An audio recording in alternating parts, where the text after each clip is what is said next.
Once again, back, it's the incredible Dale Valor's Inner Game Podcast. I'm rapper turned dating coach Dale Valor, your inner game wingman. Listen, here's the deal. If you're new to this podcast, what we're talking about is inner game. What is inner game? Inner game is the relationship that you have with you. If all the other relationships in your life are suffering, in large part, and usually it's due to the relationship that you have with you sucks, right? So if you don't like yourself, how can you expect anybody else to either? So here's the deal, man. We're going to go deep on so many inner game concepts in this podcast. I really am glad that you're here. If you're new to the podcast, welcome. If you're a long timer, welcome back. And let's hop in. But you know what happens? If you put all your cards like on the table, you tell them what is wrong, and you also give them the option, look, this is what is not working. I would like to work on that together and make this work because I love you, or whatever the case may be. And you can talk and be open. And if they are not willing to do anything about that, then you will see, okay, this relationship is not for me. I really care about this person, but you cannot do it alone. It has to be from two people. Two people putting effort together to make a relationship work and be successful. Yeah. And if that relationship didn't work, that means that wasn't the love of your life. And this relationship prepared you for the right person that will come into your life. No doubt. No doubt. So one thing that I'm super curious about is the advanced conversational hypnosis. Okay. So can you, first of all, I think now maybe I'm just being presumptuous, but I think I know where this is going. But how would you define that? Like, if you could break it down to somebody who's just like, I have no idea what that would even be. Is it like a magic spell or something? Like, what? Something like that. Yes. Yeah. You're like, no, that's exactly what it is. A remote control. Let's say it's a remote control. You know how many people they want to get healed? Like, you give them a magic pill and the problem is gone. Yeah. That's kind of advanced conversational hypnosis. Okay. So break it down. So I start the session by asking what is the problem and go to the real cause of the problem. And many, many times in one session, they are free of the problem. And what happens is, how advanced conversational hypnosis works is like you reprogram your mind. You get straight to the root cause of the problem, heal it, and it's like you reprogram your mind. You put your client, your patient, in a state that they will find their own solution. And after the session, they would have a processing time, which can take a few days, few weeks, or few months. That depends on the person. They would have more aha moments, illuminate moments, and suddenly they will start to act differently. First, they change in their mind, and then they're changing their reality. They will start to be able to talk differently, act differently, think differently. And then suddenly, let's say for not having a voice, for not having confidence, not being able to have self-esteem, suddenly, after the session, let's say after 1 month, they will start to act so confident, believing in themselves, that they will feel like, oh, I've never had that problem before. Because what happens is that you reactivate the person that you've been once. Because we all had confidence. Yeah, especially when we were like born. When we were born full of confidence, self-esteem, self-belief that we deserve to be loved and appreciated. And what happens is that so many people, they lose that along the way. And what you need to do is just reactivate what you always had. So that's what we are doing with advanced conversational hypnosis. And this works with any kinds of issues. I worked with people who have fibromyalgia. I worked with people with addictions. I worked with people who had road traffic accidents. I worked with people with low confidence, low self-esteem. And all of these are just symptoms of the real problem. It might be something that has happened in their life before. It might be something that has happened in their childhood, or maybe a few years back or a few months back. That's how we're gonna find an advanced conversational hypnosis in the session.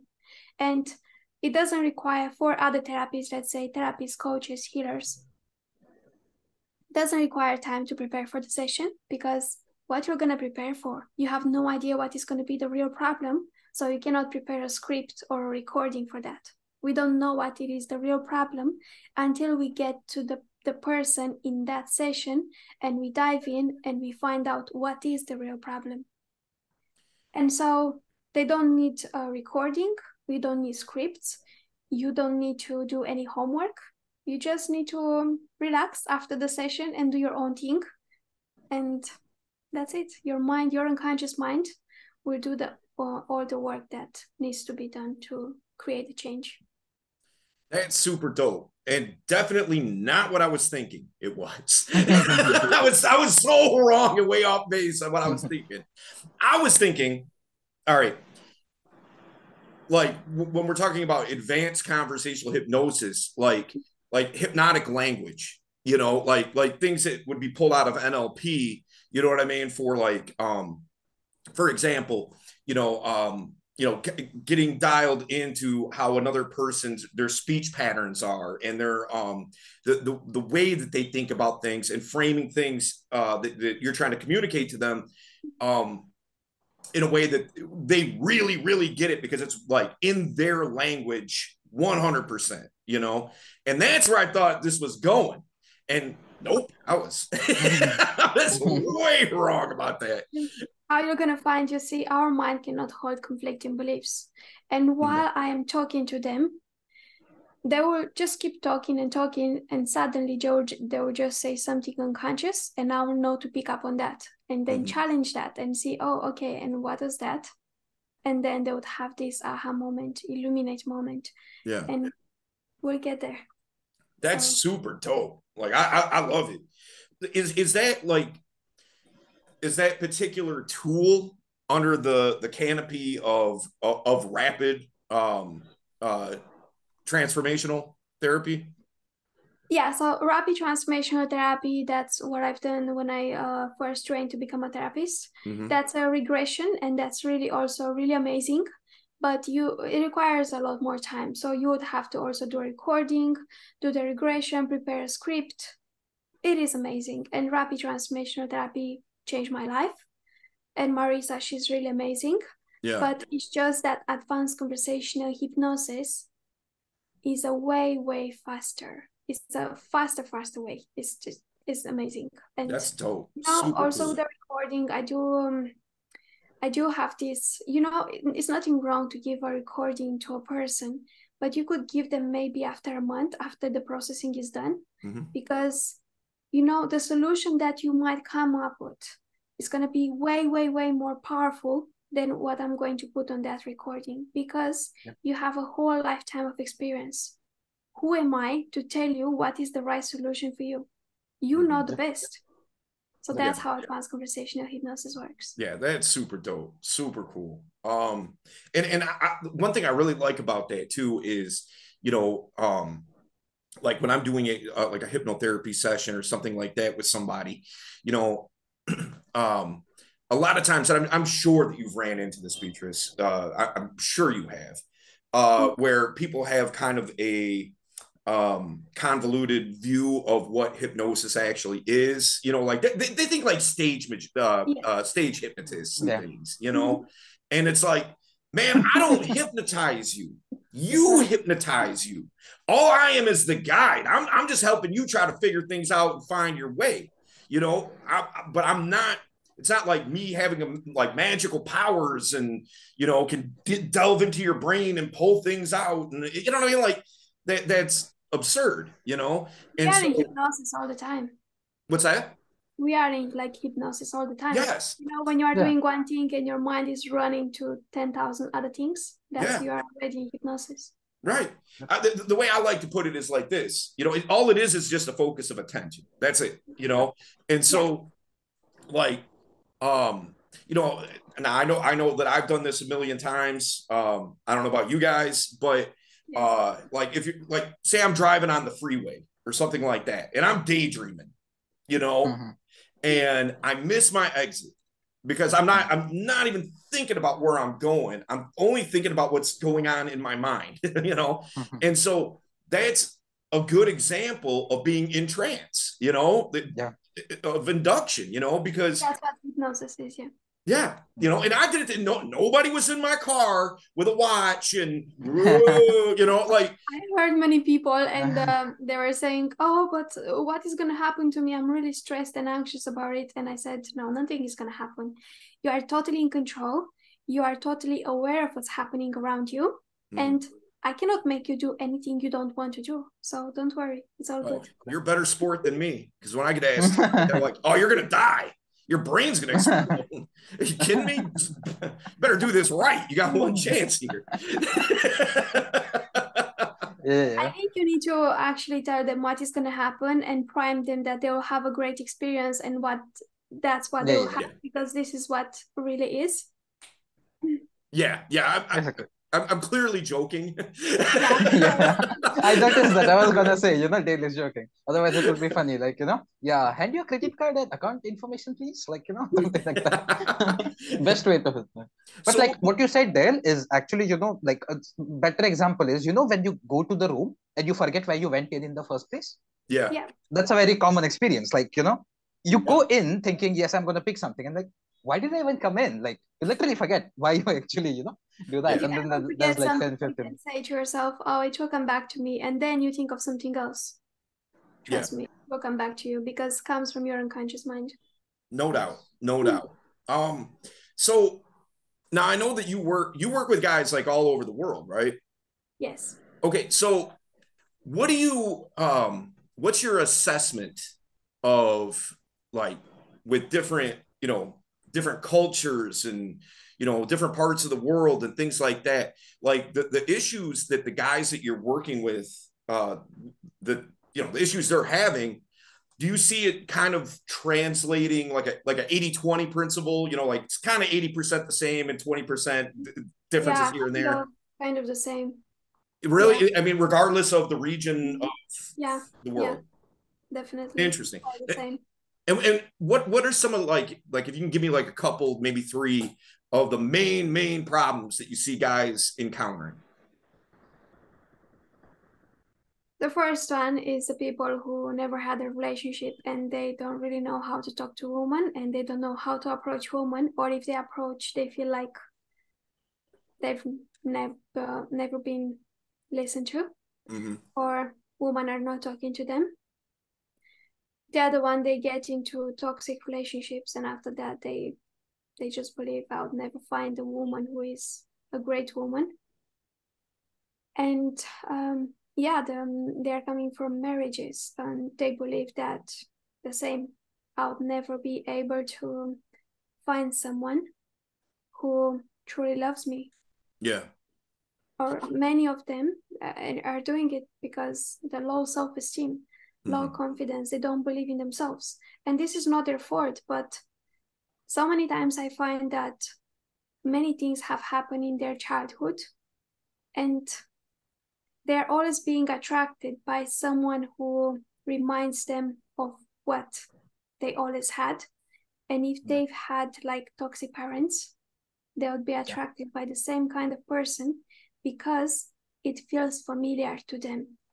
Your Yes. mind loves what is familiar, and what you Yep. have to do is change that and make a great person familiar. And after that, you would not even like a person who is toxic. I love that because, man, I said this a million times. People so often operate off of the premise of, the devil I know is better than the devil I don't. At least I know how to engage with that devil, like, yeah, it's still the devil, but at least I know how to deal with it. um it's kind of like this. If Have you ever had a pair of shoes that you had for a long time and they're super comfortable, because you've had them for, you've had them and they just fit your feet right, but they're old and ratty as hell because they're just old. You've worn them a million times, but they're so comfortable, It's so and then, safe. Yeah. Yeah, right. And then, okay, but an event comes up and you're like, man, I can't wear these shoes to that event, but I still want to be comfortable though. So you go and you get another pair of shoes. Now they're brand new, fresh out the box. You're like, I'm on my way to the event. Let me put these shoes on real quick and off I go. But even though they're new and everything, and they fit your feet start feeling sore a little bit because you haven't broke them in yet. And so it's just, the thing is, okay, just keep walking in them and you'll break them in and they'll look new and they'll be comfortable. You know what I mean? Yeah. I think I don't know what comfortable shoes are. I'm a girl. That's a good analogy, actually. Yeah. It's actually, like, I think the real problem is people are actually not used to being uncomfortable. Mm-hmm. Like you say, getting out of your comfort zone in a way that's even better for you. And it's not necessarily a bad thing. It's a different experience. Yeah. Like, for example, for most people, going to the gym is like, a big challenge. It's actually good for you. And it will obviously make your life better. Like, you live longer, look better, all the other things. But in spite of that, they're so used to the comfort zone of, let's say, like, it's better for me to just sleep at home or, be lazy, something along those lines, that, like, to break that comfort zone and go out of your way to the gym, let's say, just going there itself becomes a challenge. But I feel the main reason for that is also, like, you're just That's not also comfortable affecting being them. Yeah, And their confidence is down. A strong body is a strong mind. Yep, exactly. So by just, even for some men, let's say, or women, because it's valid for both, even if, let's say, they don't have much money to work with a therapist or someone can help them, by just changing your diet, eat healthy, go to the gym, exercise, that will help you think differently and will help you feel more confident. And a strong body is a strong mind. I always say it, and it's very true. And you're starting to establish positive habits in your life. Yep. And showing yourself that I can do positive things, like I showed it to myself now. I've been going to the gym for 3 months, and now it's habitual and that's just something I do. And what other areas of my life can I start applying those same principles? Yep.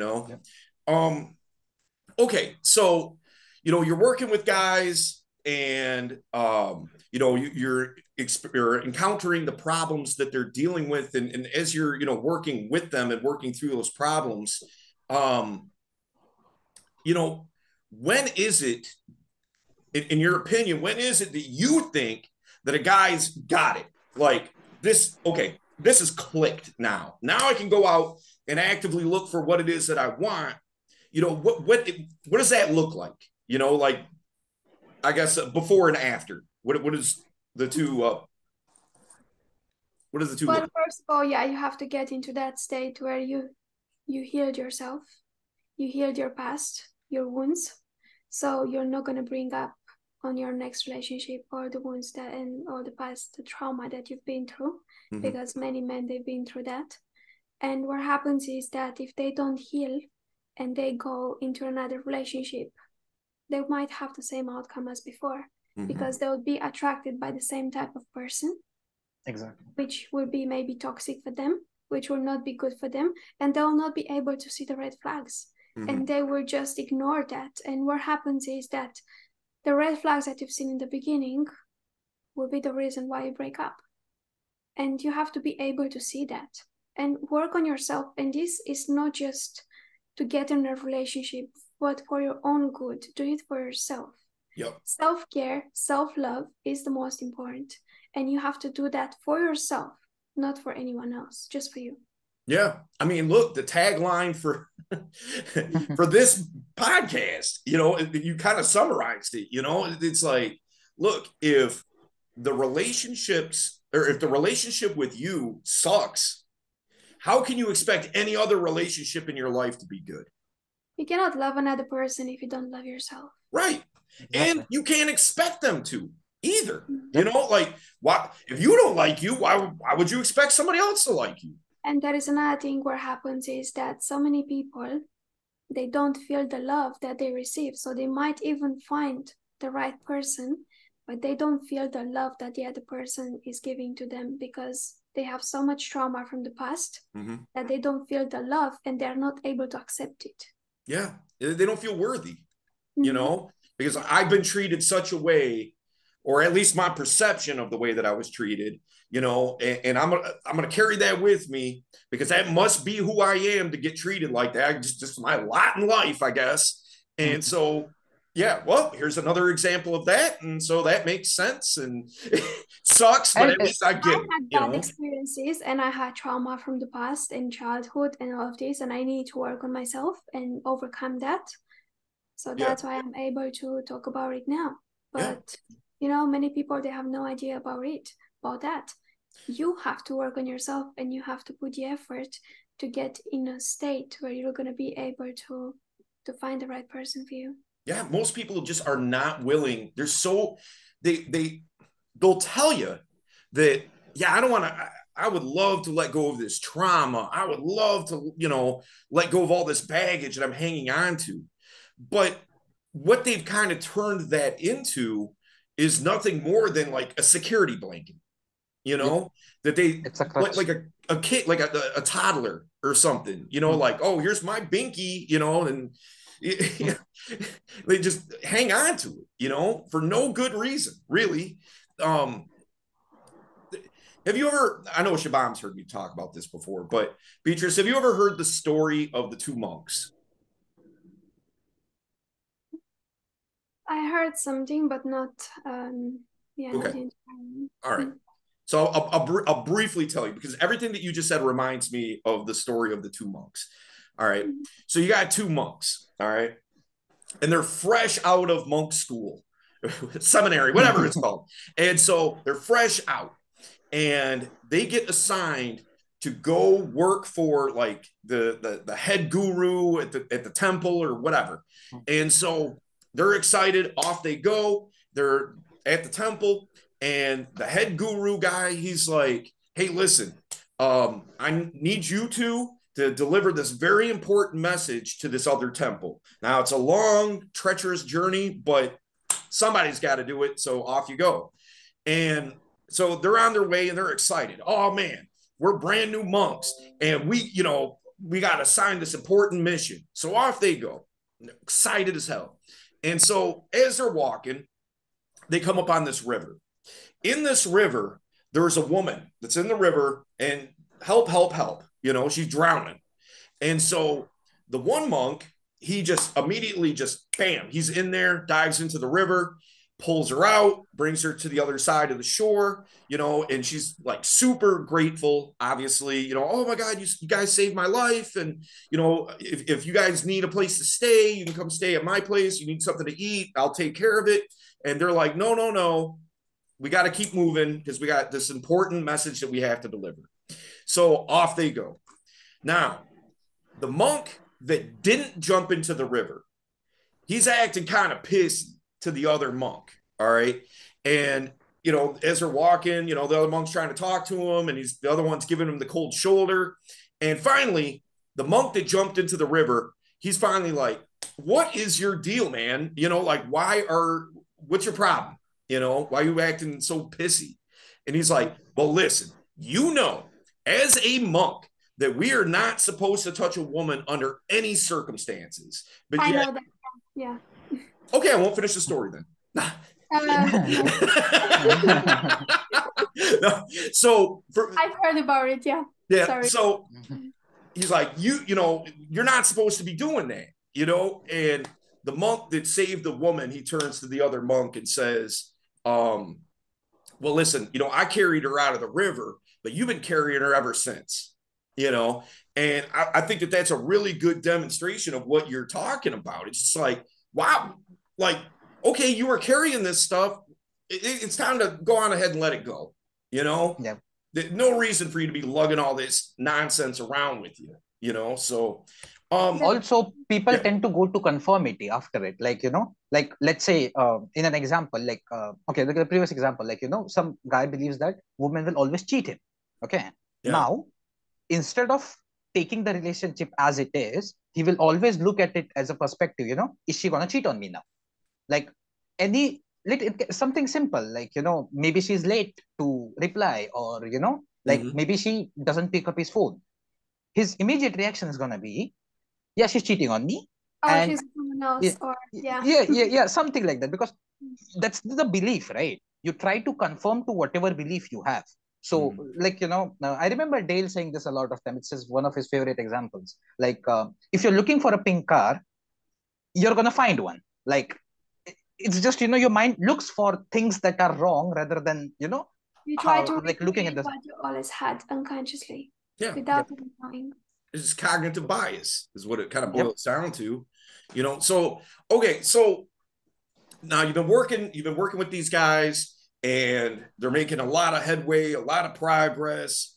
They know what it is that they want, but they've just had a tough go with relationships and things like that. And they really don't know what a healthy relationship really looks like. They don't have any good, maybe positive examples in their life or anything like that. What would you tell them? In order for a relationship to be successful, you need to have this, this, this, and this. Like what would be that criteria? Respect. That's the first thing. Respect and admiration for the person next to you, and that should be mutual. The second one, it should be open communication. Without communication, there is no relationship that will work. Sadly, but this is the truth. The third one, it has to be love, of course. If you love the other person and you have a great connection and chemistry, then you can overcome many things together. Yeah. And the fourth one, and you need to have the same values. You need to, say you want the same things for the future. You want both a family, but you want what it is that you really want. You need to have the same values. Compatibility, lifestyle, kind of the same lifestyle. Yeah. Things that you like. I'm not saying because women and men are different. You will both probably like different things, but sometimes you compromise and do what other person likes. Yeah. Yeah, no doubt. I mean, now let me ask you this. And sexual chemistry, that's also that. Okay. I mean, I would like that's I would put that at number one. Now, when we talk about open communication, do you, in your opinion, because I have a take on this, in your opinion, is there too much? Is there a thing of too much open communication? I don't think that is too much, unless you're going to be like over. You have to do this and this and that. Nah, it shouldn't be like that. I think from both sides, it should be to say your opinion when it's something that you don't like or when it's something that you want. And you could say to the other person, look, I would like you to do more of that. Or, I like to maybe go on that place. Yeah. Or I would love for us to watch a film together. Or I would love for us to go on a walk on a restaurant or whatever the case may be. Or there could be many, many things that maybe you want and the other person doesn't see that. Or you need to communicate, and that is with everything in your life. It's not just about when you're going out and the things that you want to do together, but that's with everything, whether it's career, whether it's house, family, anything.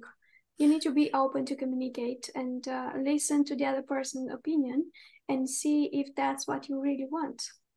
Yeah, I'm with you 100% on that. I get asked sometimes, like about, well, should I, not, what would be a good example? This would be a good hypothetical question that sounds like something I would get. Should I tell the girl that I'm dating that I was briefly married for like a month and then we had it annulled? Okay. Like, is that something I should bring up? And my thing is like this, it's not about what you say, it's how you say it. You Yes, know? that's very And true. so like, for How you example, say it. you had mentioned like, well, if somebody's kind of like saying, I need you to do this, this, this, this, and this, yeah, somebody's gonna, like if I walked in a room and I just walked up to a girl that I knew or that I'm dating, and I'm just like, hey, by the way, here's a list of things I need you to do today. You know what I mean? It's probably not going to be well received. It's probably going to be like, what? I ain't doing that. She's going to be resistant to it just because of the tone that I took about it. Yeah. But if I said it in a different way where I hate to put it like, use the phrase selling it, but that is kind of what I mean. Like, so if I walk in there and I'm explaining how if she does these things and is able to get these things done, how it's beneficial for the both of us. Well, here's the reason why I'm telling you that I need these things done. Yeah. Yep. Because it opens up more time, because I have to go do this. I got to go get your car fixed. So this opens up the time for me to be able to do that. So now you have your car and you can get to work more efficiently. And then we can spend more time together, or whatever the case may be. Yeah. Yep. We both contribute to do the things together. Yep. No doubt. So I think we're coming up here on the end. Beatrice, what's the best way that somebody can get in touch with you? They're like, I need some hypnotic language in my life. I need this rapid therapy yesterday. I got to get this done. How are they going to get to you? So they can find me on Facebook, Beatrice Zamfir. Also on Instagram, beatricezamfir.co.uk. That's also going to be my website. It's updating now.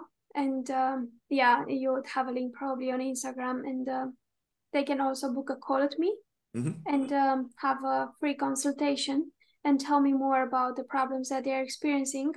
And that's how we'll see if we're going to be the right fit to work together. Yep. Then we get there. Okay, cool. And what I will do is, if you're listening or watching the podcast, which I assume you are, because otherwise, how would you hear me? I'm gonna have her links in the description. So if you want to reach out to Beatrice, which I think that you should, and particularly if the stuff that we've been talking about for the last hour resonates with you and you're like, damn, this is speaking to me. It's like Beatrice just knows who I am. Well, make sure that she knows who you are by reaching out. So reach out to her, set up that call. And you know what? One last thing, though. I've been dying to say this the whole time. All right. You would absolutely crush it if you did hypnotic ASMR. I'm just throwing that out there. Like, if you started a YouTube channel doing hypnotic ASMR, you would. I have a YouTube channel also. I forgot to say about that. I'm everywhere. What's that? I am everywhere. She has a YouTube channel. TikTok, YouTube channel, everywhere. Yeah. All right. Well, listen, Beatrice, I greatly appreciate you being here. And this was super dope. A lot of fun, So it was really lovely seeing you and having me today. Oh, no worries. We'll definitely have to do it again sometime in the future. And so very cool. And what was I gonna say? See, that's what I was talking about. Just completely just jumped right out of my head. Well, listen, guys, again, reach out to Beatrice and we will see you guys soon. Well, man, I know that you got a lot of information out of this particular episode. Listen, if you need to go a little bit deeper, always feel free to reach out to me. Look, there's a few ways you can do that.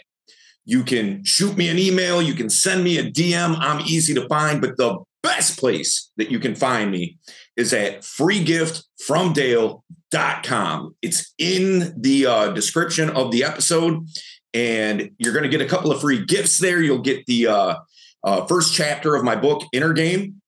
And you will also find an exercise to help you find out about yourself and who you really, truly are at the core. Okay. And listen, if you haven't subscribed to the channel or the podcast, make sure you do so, man. It takes you 1 second to do it. And it means the world to us here. Okay. If you know somebody who could really use this information, feel free to share it, man. Don't hold it to yourself. You know what I mean? So we will see you in the next one.